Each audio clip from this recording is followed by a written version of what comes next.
Welcome back to your Yankees Latest. I'm your host, John Laloggia.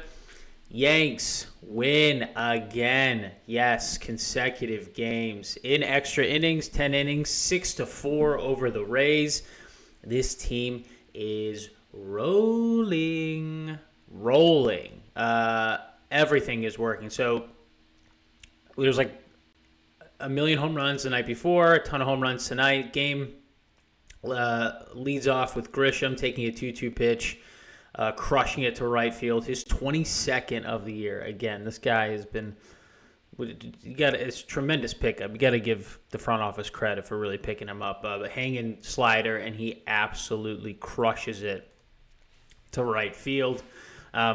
22 home runs on the season. We have a month left. I mean, that's incredible. He's been amazing. Stanton was amazing. Everybody. Wells 2 for 4 with 2 home runs and 2 RBIs. Grisham went 3 for 5 with 2 home runs. It's incredible. The Yankees tie a record for home runs over a 2-game span. They hit a ton yesterday.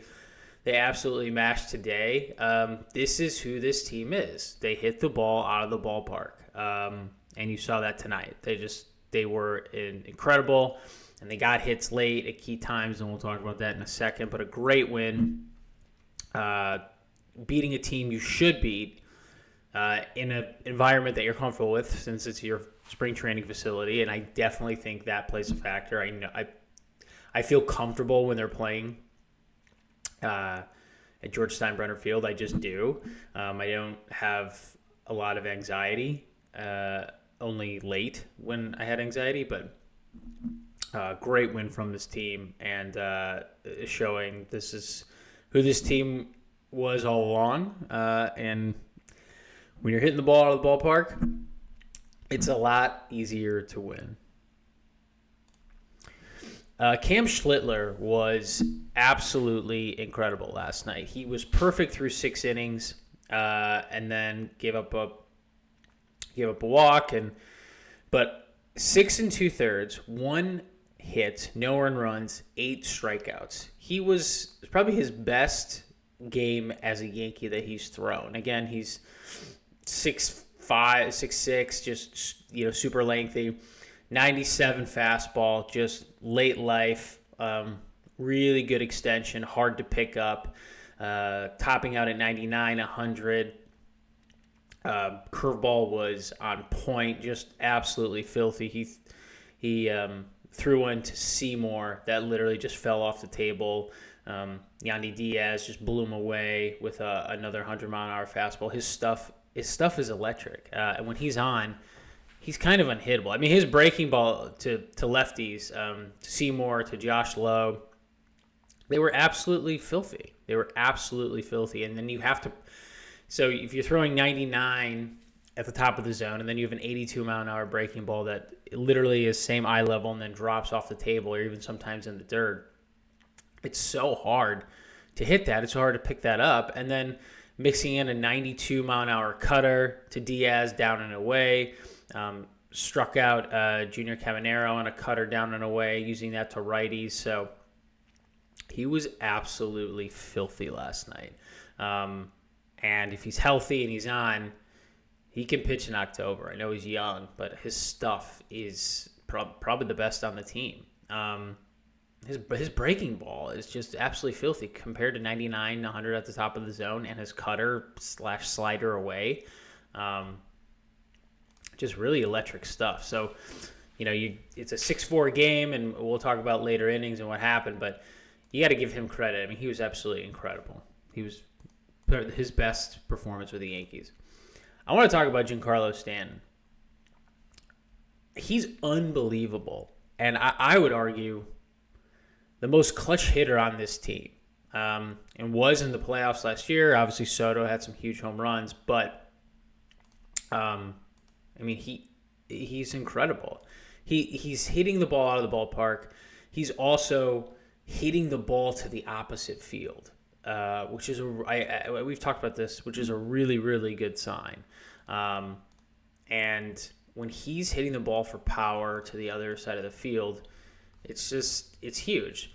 The game's tied 3-3 in the 10th inning, and he takes a fastball, 96, inside and just yanks it to left field. I mean, a rope, his first 15th of the year. That is such.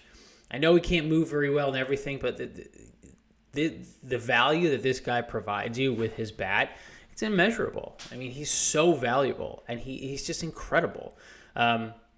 He's hitting that's when you know he's going well. He's hitting the ball to right field with power, and then if he gets anything up or down or inside, he's gonna rope it. 108 off the bat, and then after that, Wells crushes a ball, his second home run in the game for his 17th of the year. I mean, just destroys it, a hanging slider to give the Yanks six runs. The Yankees have 14 home runs in the past two games and are tied with the 99 Reds for the most home runs in a two-game span history. Devin Williams comes in, gives up a run. I'm not happy about it on a base hit up the middle. It's, a guy started on second base. I'm not going to kill him for that. But he did strike out three batters in a row. He did earn the save. Weaver was awesome again, getting out of a big bases-loaded jam. And the changeup that Devin Williams threw to strike out low to end the game was absolutely filthy. And that's the changeup that we know. I mean, just literally fell off the table, right off the dirt. I mean, the movement on that was absolutely insane. So, Yankees 9 hits. Like half of them pretty much home runs. They win 6-4 over the Rays, a tremendous win. And again, this is huge momentum going into the Red Sox series because they got the Red Sox for 4 huge games. Night game on Thursday. These are night game on Thursday night, night game on Friday night, day game on Saturday, and then Sunday night baseball on Sunday. So huge game considering where the standings are. And if you look, Red Sox, they've passed the Red Sox, so they're only a game and a half up on them, but could really make way. And the other thing is they're only 4 games back of the Blue Jays. A lot can change when a team gets hot and they're playing well and they're playing with confidence. The Cubs just beat the Brewers 3 games in a row. They've cut it to 6. If they win on Thursday, they're going to cut that lead to 5, and there's more than a month left to play. There's a ton of baseball left. And when teams are playing well and they're playing up to their potential, the Yankees definitely could still win this division. They're only 4 games back of the Blue Jays. And they're playing with a ton of confidence. They're hitting the ball out of the ballpark. And they're a game and a half up. And look how quickly they passed the Red Sox. So, but it's close. And this is a huge 4-game set. You don't want the Red Sox to get back in the mix. And you have to keep them at bay. So should be a great series. I'm excited about it. But Yankees taking care of business, like winning 2 games in Tampa and winning games that really amplifies the power and explosiveness of this team and why they went to the World Series last year and the damage that they can do. And if they out-homer you in a short game series or a 7-game set or a 5-game set, the team who out-homers the other team wins, I think, more than two-thirds of the time. This team can out-homer anybody. They have more home runs than anyone in Major League Baseball. And if they're hitting home runs, they are very, very difficult to beat. And then you add that the bullpen is solidifying. If Cam Schlittler can do what he did tonight or even somewhere close to that in October or the playoffs with Rodon, and hopefully they get Fried right with, I think Fried's issue was the blister. They're a very, very tough team to beat. Again, this is the team we were talking about in April and May and June. We forgot about this team. We also forget that it's a long season. So great win for the Yanks. Excited for this Boston series. We'll recap that after Thursday's game, and then we'll be back for that analysis. This has been your Yankees Latest. I'm your host, John Laloggia.